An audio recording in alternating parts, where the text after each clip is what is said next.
Hello and welcome to another Q Deals video. Today we are going over the Eberlestock Operator Pack.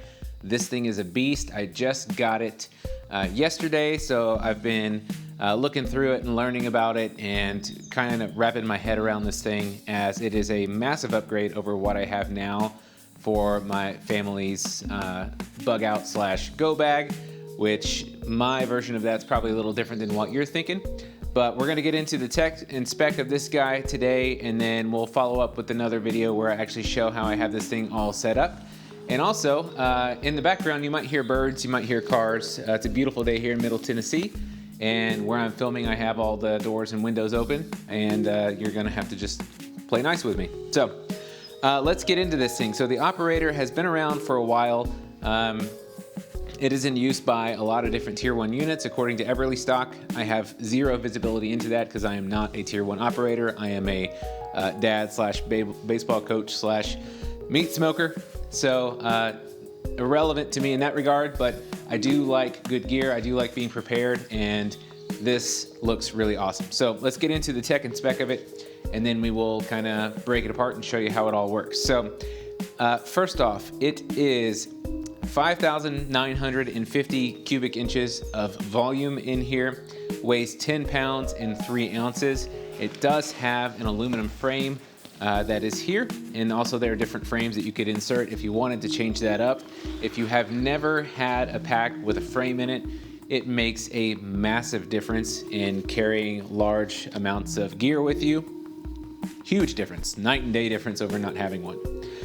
The dimension of the pack itself, it is 27 inches long, 12 inches wide, and 10 inches deep. Like I said, weighs 10 pounds, 3 ounces, and it does include a scabbard if you wanted to carry a rifle. And that scabbard is 34 inches long, 10 inches wide, and 3 inches deep. Some other things about this guy, it does have a rain fly included, which is actually all the way up here. So if you flip the bag upside down, it is included here in the bottom. There's a zipper right here. You unzip this guy and the rain fly comes right out of there. I don't want to take it out right now. And then also this is where you would also release the scabbard. So the scabbard is part of the pack. You can't remove it, but what you do if you want to use it is you'll pop this clip right here, and then the scabbard itself, the bottom of the scabbard will fold out like so, and there you have access to let your rifle in, and then from the top, obviously you insert it from the top, and then it would sit here and barrel down. So that is the scabbard. You do have MOLLE in different areas as well, as you can see here on the bottom if you wanted to dangle something. And then on the front here, you have a lot of different pouches, and I actually like how they've done the zippers. So they've done the zippers where it can fully open from either side, so you can open from the left, or you can also open from the right. So nice how they've done that. And also, any strap that hangs on this guy has retention as well. So you've got hook and loop retention to make sure you get it set how you want it. Then you tie up these loose ends so you don't have things dangling as you're hiking around. The second pouch here gives you a little more access, a little more storage, and also a little more organization. So you have partitioned pouches inside of here as well. And then moving on up into, we're going to go ahead and flip this guy over so we have a little more access here. You have one more pouch here. You have MOLLE on the outside, and then on the inside, it's just an open pouch. So there is no partition there or MOLLE on the inside. You do have a Velcro spot here if you needed to attach something. And then the main pouch here, you've got more organization, and you've got MOLLE on the inside. Sorry. You got MOLLE on the inside, and then you also have larger here. You've got retention straps if you need to adjust things. So you've got a lot more usability in this guy as well. Sorry, it's really hard to film tabletop like this, trying to provide you guys the best view that I can. All right, so let's tuck that guy out of the way and move on to the main here. So if you open up the top of the pack, you do have an extendable top, so if you needed to carry something extra, you do have the option to make this pack even taller if you needed to. And that gives you, once again, access into that main pouch from the top. It is cinchable and is typically covered by this guy right here. So what's really cool about this pack as well is that if you have your main pack loaded down, you know, you could easily have 70, 80 pounds of gear in here, but maybe you need to just go out for a short stint. This lid actually detaches. So we're gonna cover just this lid for a second.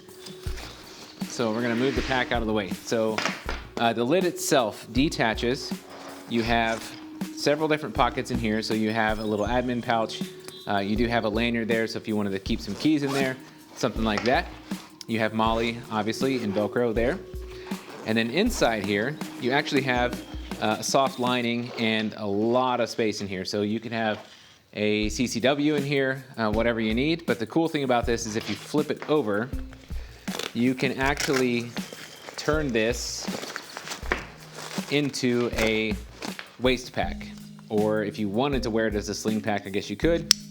But it does have padding here, and I actually wore it yesterday. It's fairly comfortable to wear it as a waist pack. So you could keep your main pack with all your gear in it, and then if you needed to you know, break away from that, set that down, whatever, be more mobile, you have the option to take this guy as a waist pack, and you know, maybe you have a couple extra magazines, some medical, whatever you have on you, you can carry it in here, and when you're done, stow these back in, and then this guy will clip back onto the main pack. We're gonna move him off to the side now. And on either side of the pack itself, you also have a larger storage pouch here. So if I pop this guy open, you've got a lot of room in here. So if you wanted to, and these are all compressible as well. So if you needed to, you know, throw some clothes in here, cinch it down, you can do that to tighten that up a little bit, keep it tight on your body. But they are large, a lot of volume in here. So a lot of space to store stuff. And then in addition to that as well, if you wanted to carry something like a tripod, you can actually pull this zipper here, and that gives you an additional storage space that goes all the way down to the bottom, that if you needed to, you could use that to store a tripod. And then you also have, in addition to even that, another option here that cinches on the side, and you could strap stuff in that way. So guys, I know that's a general overview of the pack. You can set this thing up for whatever you're trying to do. You know, obviously, I am not a tier 1 operator, so my needs are probably different than theirs, obviously. But for me, I'm looking for the ultimate go bag for my family, the bug out bag that I know I'm gonna have everything for my entire family for a few days. If we get smoked by a tornado, here in Tennessee, this tends to happen a lot. We can have clothes, medical, food, supplies, everything that we're gonna need in there in one bag. So guys, thanks for watching. You can check this out using the link below. It'll take you over to Eberlestock's site, and more to come. I'm gonna post another video here in the next couple days once I get this kitted out with everything I currently have in my go bag, and then you'll see what I've got in there. So thanks for watching, and have a great day.